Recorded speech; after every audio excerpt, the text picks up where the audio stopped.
હું મારી વાત કરું તો હું એક ખટારાનો ડ્રાઈવર છું. આમાં ન ખબર હોય તેને ખબર કહી દઉં. હવે ખટારાનો ડ્રાઈવર તો ઓગણીમી કોમ ન કહેવાય. ઈ હોય આ તમે હેઠે બેઠા છો ને અમને આ ઉપર હોય કોઈ દી. જો આ સંત શું ન કરે એની વાત. ખટારાનો ડ્રાઈવર ને બાપુ કોઈ પાણી ન પાય લખી લેજો. અને હિન્દુસ્તાન આખું રખડી આવ્યો છું, ક્યાંય આપણું એક રાજ્ય જોયા વગરનું બાકી નથી. પણ મેં મારો દેહ નથી અપડાયો. કોઈ એમ કે દરબારે દારૂ પીધો તો પરમાટી ખાધી દીધી 5 લાખની શરત મારીને આવજો, આપણી પાસે પુરવાર કરી દઈશું. જીવનનો સિદ્ધાંત જોઈ મારું કુળ કયું, મારું ખાનદાન કયું, મારા મા બાપ કોણ, આનો પાવર ન હોય મરી જવાય. આ વજન છે ને એનો જ છે. ધરતીને વજન, આ ધરતી જે હલે છે ને વજન એનો જ લાગે છે. બાકી તો અત્યારે બુદ્ધિશાળીનો જ્યાંય પાર જ નથી, કોઈ બોલવા જ નથી દેતું. આખી દુનિયામાં જ્યાં જાઉં અહીંયા બધા બાયું ચડાવે છે. હું દરબાર ને, હું પટાલ ને, હું કોળી ને, હું ભરવા ને, બધા હોની નાચ ચાલીને બેઠા છે. ને કે હું તો એક જ વાત કરું કે 18 વણમાંથી એક એક ને બોલાવો ને હોળીમાં બેહારો ને હોળી દરિયામાં વહેતી કરો ને ખીલી જાય એટલું પાકું પાડો. પાણી કાઢવાની મહેનત બધા હરખી જ કરે. શું કામ? બુડે છે. હવે બુડે પછી એક થવું તે પહેલા થાવ ને પછી દરબાર હોય તો એમ નો કાઢો ને મરશું, દરબારે લાગી જાય. એકતાની જરૂર છે મારા રામ સંતો. આપણો એક કચ્છ કાઠિયાવાડ સૌરાષ્ટ્રની ધરતી તમે જોવો, એક 10 કિલોમીટર હાલો આ લ્યો, આપણે હુંવાડ્યું નથી. હમણાં બાપુએ વાત કરી, કળિયુગની વાત કરી. એ તો જીવતા નથી આવડતું એને કળિયુગ છે. બાકી બાપુ સતયુગ કરતા બાપુ સોગનો બાપુ મને તેમ થાય કે આ યુગ છે. હે સતયુગમાં હરિચંદ્ર રાજાને કે બૈરું વેસવું પડ્યું. આપણો હજી ક્યાં વારો આવ્યો? હું ખોટું કળિયુગમાં. હે અહીંયા કોઈ ખિસ્સામાં હાથ નાખવાનો, ચા મળે, રોટલા મળે, ખાટલા મળે, ગોદડા મળે, પંખા મળે. શું ઘટે છે? અહીંયા ધંધો ન કરો તો આવડા ખવરાવે. જીવતા નથી આવડતું ને એને કળિયુગ છે. બાકી બાપુ કોઈ થીગડા વાળું લુગડું પહેર્યું હોય તો મને દેખાડો તો. હે કોઈ કે અમારા ઘરમાં હાજનું છે ને સવારનું નથી, એવું ઘર હોય દેખાડો તો. અરે જીવવા જેવું આવ્યું છે. મને તો એમ થાય કે હા હમણાં મરી જઈશું, ખબર નહીં પડે. આવો સમય જ નહીં મળે. કેવો સમય! વાહન, મકાન, રૂપિયા, લોઢા હવામાં ઉડે, વગર દોડે વાતું થાય, હિલોળા કરે એવું મળ્યું છે. આમાં જીવતા ન આવડે તો આંટો થયો એવું નથી લાગતું. તમે ઇતિહાસ તો આપણા જોવો.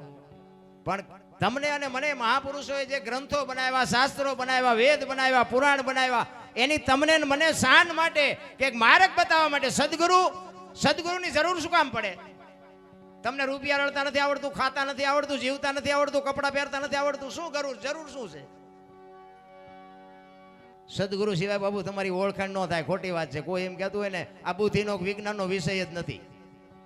આ બુદ્ધિના બારણા બંધ થઈ જાય ને વિજ્ઞાન આપણું ખૂટે રહે ને પછી આનો ગણે મંડાય. ભજન આગી વાત છે. ભજન એમ સમજાવાય નહીં. અને સમજાય તો અમને કોઈ બોલાવો હોય નહીં તમે. અને આ છે ને ભગત હોય, દાતાર હોય, સુરવીર હોય, સંત હોય, જતી હોય, સતી હોય, જન્મે બને નહીં. અને બનતા હોત ને તો બધાએ બનાવી દે કે રોજ મારો છોકરો જઈ પ્રોગ્રામમાં જઈને 2 લાખ લઈ આવે. એમ નથી. એક કપાતર હોય ને ગામમાં, એક કપાતર એ જન્મથી જ હોય. નથી ઘણા કહેતા હારો હતો બગડી ગયો. આ બગડેલો જ હતો, તમે ઓળખવા મોડું કર્યું. બગડેલા હોય બગડેલા જ હોય. મહાપુરુષો તમને મને શાન કરે. રામાયણ, ગીતા, ભાગવત તમારી મારી આમે આવા જો ગ્રંથો પડ્યા હોય તમને મને, આ જો રામાયણ છે ને મહાભારત છે, રામાયણ મહાભારત 2 મહાપુરુષોએ બનાવ્યા. પણ એ તમને મને એક માર્ગ બતાવવા માટેના ગ્રંથો છે. દીકરા કેવા હોય, ભાઈઓ કેવા હોય, મા બાપ કેવા હોય, દીકરી કેવી હોય કે જોવું હોય તો રામાયણમાં જોવો. અને રળેલું ન ખાવું હોય મહાભારતમાં જોવો. લ્યો બધા ઠેકીને એવું જ કરે કે નથી કરતા? અત્યારે નથી દેવું જ કરે ને. કૃષ્ણ પરમાત્માએ દુર્યોધનને આજ કીધું હતું કે 5 ગામ આપો, હસ્તિનાપુરની ગાદી તમે લઈ લ્યો, પણ આ 5 ભાઈ છે ખાવું શું? એ કે હોના નાકાની અણી જેટલું નથી દેવું. એ કે બાજવું પડશે, કે બાજવું છે. હવે કૃષ્ણ પરમાત્મા ભલામણા ગાંડો હોય છે. એવી મહાપુરુષ ભીષ્મ જેવાની હાજરી હોય અને યુદ્ધ ન રોકી શકે તો આપણા છોકરા કદાચ માથા પાડી દે એમાં શું ફેર પડે? આપણે છે ને આપણા છોકરા હારે.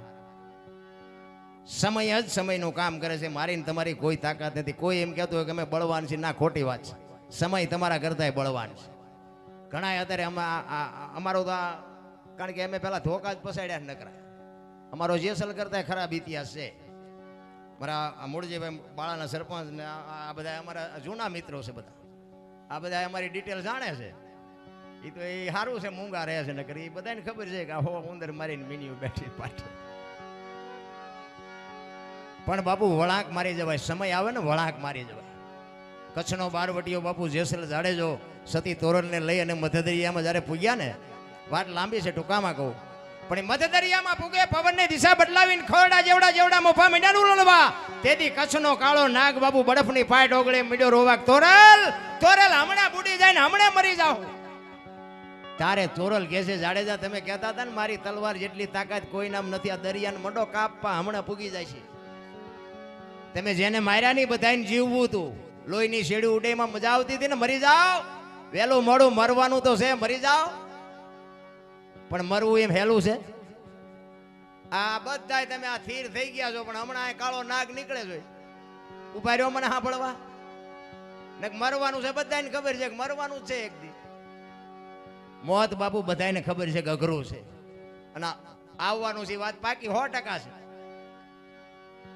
કચ્છનો બારવટીયો બાપુ ચારેય બાજુ નજર કરીને આરો નો દેખાણો, તોરલ પાયે બાપુ રોવે છે, તોરલ તોરલ મને ખબર નહોતી મોત આવી ઉઘરાણી કરશે, તું મને આમાં બચાય, તું મને બચાય. ને તેથી તોરલ કહેશે, જાડેજા જાડેજા અલગ ધણીને યાદ કરો, હું તમારી ભેળી છું, ગભરાવમાં, હમણાં મારો નાથ પુગાડી દે, રોમાં હારા હારા રોવે. એટલા માટે મહાપુરુષો કહે છે, એક ઘડી આથી મેં પુનિયા 24 કલાકમાં કાંઈક કરજો ને છેલ્લે રોતા નહીં આવડે, રોતા પછી કરશું. હવે ફડાક્યો ફૂટી જાય ખબર નહીં પડે, પછી કીધી સમયની બલિહારી, સમય મળ્યો છે બસ મોજ કરી લ્યો. ગંગા સતીની વાણી કહે છે, 21,600 શ્વાસા બાપુ આ બોલે બીજો નહીં, પરમેશ્વર છે પોતે, અકલ મઠા અવળા મથે બહાર જઈને ગોતે. ક્યાં જઈને ગોતવાનો? હરિદ્વાર વાળા કે દ્વારિકા જવું છે, દ્વારિકા વાળા કે મથુરા જવું છે, ઓલા પાવાગઢ જવું કે ઓલા રણુજા જવું, તો સાચું ક્યાં છે એ તો કહો છે? અહીંયા કોઈ ગોતતું નથી. અરે આવા સંતોના સાનિધ્યમાં બેહવા મળે. મેં હમણાં કીધું, ભજનમાં બેઠા હોય ને, ભજનમાં તો ચાની જરૂર ન પડે, બંગાવું ન આવે ને ઘડિયાળમાં ન જોવું પડે બાપુ, દી ઉગે એને ભજનમાં બેઠા કહેવાય. એક બેન હતા ને બાજુના ગામમાં કથા બેઠી હતી, એના ઘરવાળાને કે બાજુના ગામમાં કથા છે, હું કે સાંભળવા જાઉં? એ કે ભાઈ જા ને. ત્યાં જઈને પછી સાંજે બેન આવ્યો ને, એના ઘરવાળાએ કીધું કથા સાંભળવા જઈ હતી? તો કે હા. તો કે હું બાપુ વાંચતા હતા. એ કે પણ માંડવા. એ કે પણ બાપુ હું વાંચતા હતી? તો કે એ કે એટલું બધું રાંધેલું, કેટલું બધું ખાય, કેટલા માણસ. એ કે પણ બાપુ વાંચતા હતી તો કંઈક કે એટલા બધા માણસ થોડું સંભળાય. નકરી બહાર જ રખડી, કથામાં બેઠી જ નહીં, તો કથા જ્યાંથી માલપા બેહે ભલા. એમાં આપણે બધા બહાર જ રખડીએ છીએ, માલપા હજી આપણે કાંઈ ઉતરતું જ નથી. ભજનમાં બેઠા હોય ને પછી સવારે બધા એમ કે મજા આવી, પછી યાદ કઈ રહ્યું કે યાદ કઈ ન રહ્યું, હોરો જીવ. એટલે મહાપુરુષો વાણીમાં ખૂબ શાન કરી છે કે કાચો પારો લક્ષ્મણ જાણજો, જેવા તેવાથી જીરવો ન જાય, પાત્ર છે છોટા ને વસ્તુ છે મોટી, આ ઠામ વિના નો ઠેરાય. મારા રામ, આની માટે ઠામ બનવું પડે. કહેવાનો મારો અર્થ કે એક ઘાન બે કટકા કરતા હોય, અને અત્યારે જે અમારી દશા છે ને એ જેસલ જેવી જ થઈ છે. અત્યારે અમને રાકા મોઢામાં ગાલ્યું આંગળા કરે લ્યો, શું કરું હવે? જો ઈ ચાલુ કરવી તો આ રે. નકરા આપણે બાપુ કોઈ દી સલામ નથી કરી કોઈને, અને આપણે નકરા માર્યા જેવું નથી, ધરીને મારે ખાતો છે. હા માર્યા છે, નકરા કે બધે માર નો જ ખાવાનો હોય, મારવાનો હોય ને, માર ખાવાનો હોય વારો હોય તો જ ખબર પડે ને કે હામલાને કેટલું વાગ્યું છે, અનુભવ તો જ થાય. પણ અત્યારે બાપુ જે સહન કરવું પડે છે ને એ અમારો આત્મો જાણે. ક્યારેક ઊભો થાય, પણ અમારે જે દબાવવા હાટું જે મહેનત કરવી પડે છે ને એ બાપુ અઘરી છે. એ જ કચ્છના બારવટિયાને બાપુ સતી તોરલ કે મારા કપડા નદીએ ધોયા ને, જેથી માથે કપડા લઈને જાડેજો જાતો હતો ને, તેથી જે દુનિયાએ વિતાડી છે ને એ તો જાડેજાનો આત્મો જાણે છે. અરે ભલા માણા, થોડાક વહેલા ભેગું થવું હતું તમારે. અમારે અમુકને અત્યારે ચારે કહેવું પડે છે કે થોડાક વહેલા ભેગા થયા હોત તો હિસાબ કરે. કોને કહેવું? સંતોની ભૂમિ છે ને બાપુ, મજા એની છે. ભજન બાપુ એમ નામ સમજાય નહીં, એના માટે સદગુરુની જરૂર પડે. આપણા માતા પિતા છે ને આપણા ગુરુ છે 100%. પણ જન્મ આપી શકે, લાલન પાલન કરી શકે, ઉછેર કરી શકે, ઓળખાણ ન કરાવી શકે. ઓળખાણ માટે બાપુ સંતનું શરણું જોવે, કોઈક સાધુનું બાપુ શરણું જોવે. સંત વિના બાપુ આ તમને મને શાન ન પડે. ભજન માટે મીરાએ કીધું કે આત્માને ઓળખ્યા વિના 184 નહીં મટે, તમારી ભ્રમણા ભાંગ્યા વિના ભવના ફેરા નહીં મટે. તમે વિચાર કરજો, સવારામ બાપાને સબુમાને શું હગું શું એમને નક્કી થઈ ગયું, પોતાના રહી ગયા. નક્કી થઈ જવું જોઈએ. પછી આપણે ક્યાં બેઠા છે એની આપણને ખબર હોવી જોઈએ. પછી આમાં નાચ જાતનું ઊંચા નીચાનું મને તેમાં કઈ ટપા જ નથી પડતા. મને એમ થાય કે આમાં ઊંચાનું નીચાનું ક્યાંક કંઈક માથાના વાળ જેટલો ફરક હોય તો આપણે આને કહેવાય ને કે આ ઊંચો છે ને આ નીચો છે. બનાવવા વાળા કાંઈ ફેરફાર નથી કર્યો. તમે હું કોણ કહેવા વાળા કે ઊંચો ના નીચો છે? ઊંચા નાળિયેરીના ઝાડવા છે, આપણા ફળિયામાં હોય ને ચોથા ફળિયામાં સાયો હોય તો શું ઊંચાન કરવા છે? હા, આપણા ઘરમાં વહાણ હોય ને વહાણ તો તમે જોવો તો મોટી મોટી ગોળીઓ ને મોટી મોટી ટીપોઈઓ બધું હોય એ બધું અફરજ હોય ને એ કોઈ કામમાં આવે. ઓલા સાલિયા ને વાટકા ને લોટા ને ગલાસ રોજ રોજ ઠેબે આવતા હોય. રોજ 3 વખત તમને એમાં ખાવા દે, એ રોજ ઠેબે આવે. અને ઓલા તો બેનું દિવાળી એક વખત ઉતારે ને હાથના સોડા પડાવી દે, પાછા અહીંયા ચડાવી દે ને પાછા આવતી દિવાળી. એટલે તો આને લાવવાની જરૂર શું? મોટા આમ જ છે. જીવન બાપુ મસ્તીમાં જીવાય. જો આમ જાડેજો બેઠો મસ્તીમાં જીવે. જો મસ્તીમાં બાપુ 500 રૂપિયાની ચોકલેટ મગાવીને ઢગલા કરે છે. જો અહીંયા અમે બેઠા હતા ને, જો આનું નામ જીવન કહેવાય. છે તમારી મારી તાકાત કોઈ 100 રૂપિયાની ચોકલેટ લાવ્યું હોય કોઈ? એ ભાઈડો બધે ઉડાડે રહ્યો. આ કે આ નાના નાના દીકરા છે નહીં, આ બાળકો છે નહીં. આવડે ચોકલેટ તો નકર બાળકોને દેવાની હોય ને. જો આ મસ્તી કહેવાય, આને મસ્તી કહેવાય. ને કે હું તો એમ કહું આ 84 લાખીઓની છે ને દાંત માણા એક જ કાઢી શકે. બોલો બીજું કોઈ કાઢી નથી કાઢી શકે? કૂતરા કાગડા ભૂંડડા બાપુ એને ખવડાવ્યું હોય હરખી રીતે એ બધું રાજી થાય, અંદરથી રાજી થાય. કૂતરું હોય પૂંછડી પટપટાવે, ઢોરું હોય તો આમ આપણે હાથ છાંટવા માંડે. બાકી દાંત નથી કાઢી શકે. દાંત માણા એક જ કાઢી શકે. તો ઈ જ અઢી મણના થોબડા લઈને ફરે જાણે આપણે જેમ ઉઘરાણી આવ્યા હોય. એટલે દાંત કાઢેવા તમે એક જ છો, કાઢો ને. હળવા ફૂલ થઈ જાવ ને ક્યાં વજન નાખ્યો લઈ લઈને ફરો છો યાર. અરે આનંદ કરવાની વાત છે, મોજ કરવાની વાત છે. એક દ્રષ્ટાંત તમને આપું કે દિલ્હીનો સિકંદર આમ બજાર વચ્ચે નીકળ્યો ને અને એક ફૂટપાથની માથે 500 ઘોડા લઈને રસાલો લઈને નીકળ્યો અને ફૂટપાથ ઉપર એક ફકીર હૂતો હતો. એ ફકીર હૂતો હતો, પાણાનું ઓશીકો કર્યું છે, એક ધોતડી પહેરી છે અને આમ પગ ઉપર પગ ચડાવીને બીડી ટેકાવીને હૂતો હતો. અને આમ સિકંદર નીકળ્યો ને એની નજર આમ એના સામે ગઈ ને આખો રસાલો ઉભો રાખે. ઉભો રાખો મારે ઓલા ફકીર પાસે જવું છે. ફકીર પાસે જઈને કીધું કે વાહ તારી મોજ, વાહ તારી મસ્તી. એ ફકીર માગ માગ, આજ તને મોજ આવી, માગ આજ મને પોરના પલા છૂટે છે. ફકીરે આમ જોઈને કીધું મારે કાંઈ જોતું નથી, તમે જાતા અહીંયા જાઓ.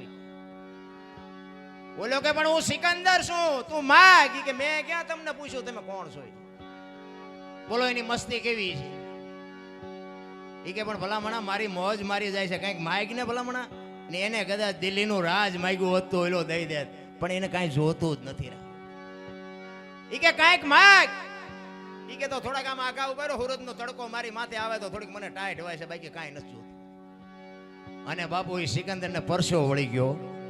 ઈ કે હું મરું ને તેથી ખુદાના દરબારમાં જઈને કહેવું છે કે હે ખુદા, મને આ દુનિયામાં બીજી વાર મૂકને તો મને આવી મોજ દેજે, આવી મસ્તી દેજે, આવું મને આનંદ દેજે.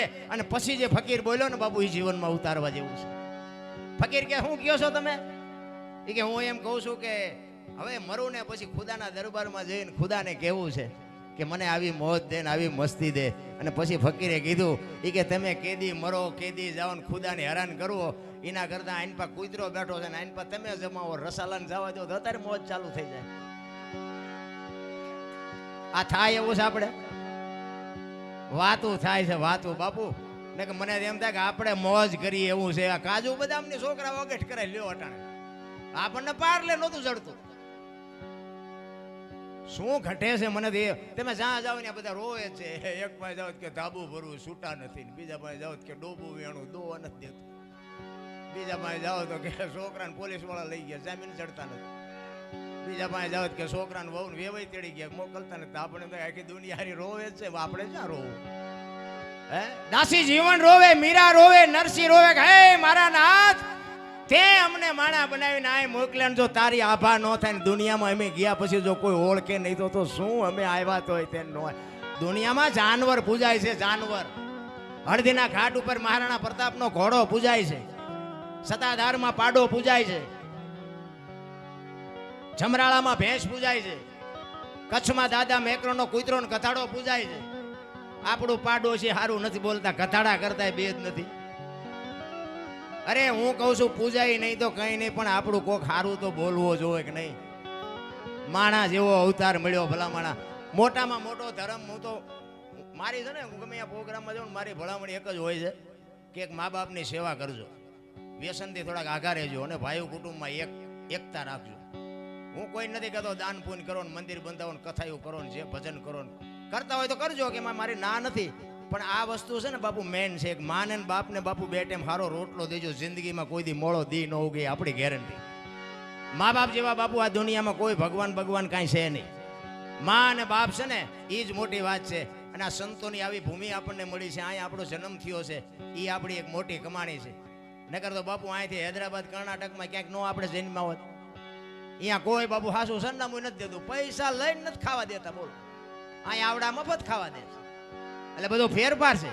તમે આંટો મારવો હોય તો મારી જુઓ દુનિયામાં. એટલા માટે મહાપુરુષો વાણીમાં એવું કહે છે. શું કહે છે?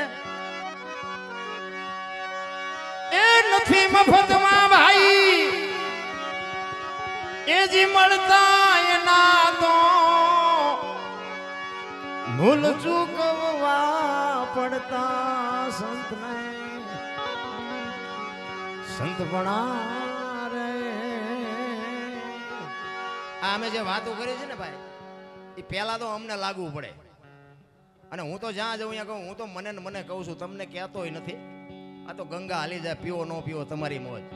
બાકી હું એમ કહું દારૂ ન પીવો ને હું ઢાંસતો હોય તો, હું એમ કહું મા બાપની સેવા કરાય ને મારા મા બાપની સેવા હું ન કરતો હોય તો, આ લાગુ અમને પહેલા પડે. અને અમને પહેલા પડે છે ને અમે આમાંથી નીકળ્યા છીએ ને એટલે જ અમે તમને પાવરથી કહીએ કીશી. અને અમે તો કહીએ છીએ કે સેવા ન કરવી તો ન કરતા, પણ છેલ્લે જો રોતા આવડે અને આપણને જો યાદ ન કરવા પડે તો આ સમાધિની સાક્ષીએ વાત કરું છું કે બાપુ યાદ કરવા પડે. બોલો દરબાર કહેતો હતો પણ આપણે ચૂકી ગયા. તેથી રોતા નથી આવડવાનું, લખી લેજો. ભલે દીકરા ઊભા હોય, બૈરા ઊભા હોય, બધા ઊભા છે, પણ ઓલો છોડશે નહીં. મોજ સુધારવા માટેની બાપુ વાત તમને કરું. મા બાપના કાળજા ઠાર્યા છે તો બાપુ જિંદગીમાં કોઈથી કાંટો નહીં વાગે, ગેરંટી. કારણ કે આ બધું સમજવાની જરૂર છે. આજ હમણાં રામદાસ બાપુએ હમણાં સાખી કીધી ને, એ આ મેં સાંભળી મેં. જોકે ક્યાંક ક્યાંક સાંભળવા મળે, જોકે તમે સાંભળી છે પણ તમને યાદ નહીં હોય. રામદાસ બાપુએ ગણપતિની સાખીમાં કીધું ને કે ગૌરી તમારા પુત્રને સૌથી સમરીએ મોર. બરોબર. હવે જાજો ભાગ જ્યાં સાંભળે ને ત્યાં બધા એમ જ કહે છે ગૌરી તમારા પુત્રને મધુરા સમરે મોર, ગૌરી તમારા પુત્રને મધુરા સમરે મોર. અમે અમારા ગુરુ મહારાજને આ કીધેલું મેં કીધું બાપુ આ ગણપતિને મોરને શું હગવું શું થાય? એમને બે કામ શું કરેલું? આ ગણપતિ અરે મોરને લગાડ્યો. મને કે ડોબા, મોરને નથી કીધું. તમે કહો આ બધા ગાય છે, મને કે એ ડોબા ને તું ડોબો. અને તેથી આ રામદાસ બાપુ બોલ્યા ને એ કીધું, એ કે એને એમ કીધું છે કે ગૌરી તમારા પુત્રને સૌથી સમરીએ મોર. કે હે માં, આ 33 કરોડ દેવ છે ને એમાંથી તારા દીકરાને બધાની પહેલા અમે સમરીએ. બાપુ વાણીને જો ખબર ન પડતી હોય ને તો વાણીનો મહાપુરુષો કહેશે દોષ લાગે. વાણી તમે પોતે ન સમજી શકતા હોય ને તો તમને એનો દોષ લાગે. મહાપુરુષો કહે છે સમજાય એટલું બોલો. બાકી તો એક વાણી કહે છે ને કે રામ કિસી કો મારે નહીં, યશો પાપી નહીં, રામ આપે આપ મર જાત હે કરતે કુડે કામ. કે રામ કોઈને મારતો નથી, આ રાવણ ને વાલીને આ બધાને કોને માર્યા? રામાયણ કહે છે, આપણે નથી કહેતા. આ સમજવા માટે સદગુરુ જોવે. આ બાપા માં ન સમજાવે. એક વાણી કહે છે ને કે પેલા મેં જન્મા પછી જન્મા બડા ભાઈ, ધામધૂમથી મારા બાપા જન્મા ને પછી જન્મી માં. વાહ નો તોડી નાખે કો હોય આવું? અમને એવું લાગે છે કે હોય, તમને ન સમજાતું એ તમારો પ્રશ્ન છે. ભજનમાં ઉતરવાની જરૂર છે. રામ ગણપતિ ભોળાનાથના દીકરા ગણપતિનું કે માથું ભોળાનાથે કાપ્યું અને હાથીનું કે લગાડ્યું. તો હું એમ કહું છું કે કાપ્યું ત્યાં જ નહીં પડ્યું હોય, હાથીનું શું કામ લગાડ્યું છે? સાચું અને ખોટું તો ન હાલે. આ તો આધુનિક યુગ છે, અત્યારે કોમ્પ્યુટરનો યુગ છે. હાથીનું લગાડ્યું હતી 100% સાચી વાત છે. પણ મને એમ થાય કે હાથીનું કાપીને લગાડી શકે ને પડ્યું તો એ ન સોટાડી શકે. આવું બધું માથાકૂટ વાળું છે. એટલે આમાં ઊંડા ઉતરી બેડિયું ઠૂઠા વીણતા થઈ જાય એવું છે પાછું. એના માટે સદગુરુ જોવે બાપુ. સદગુરુ સિવાય આની તમને મને ભાન ન થઈ શકે.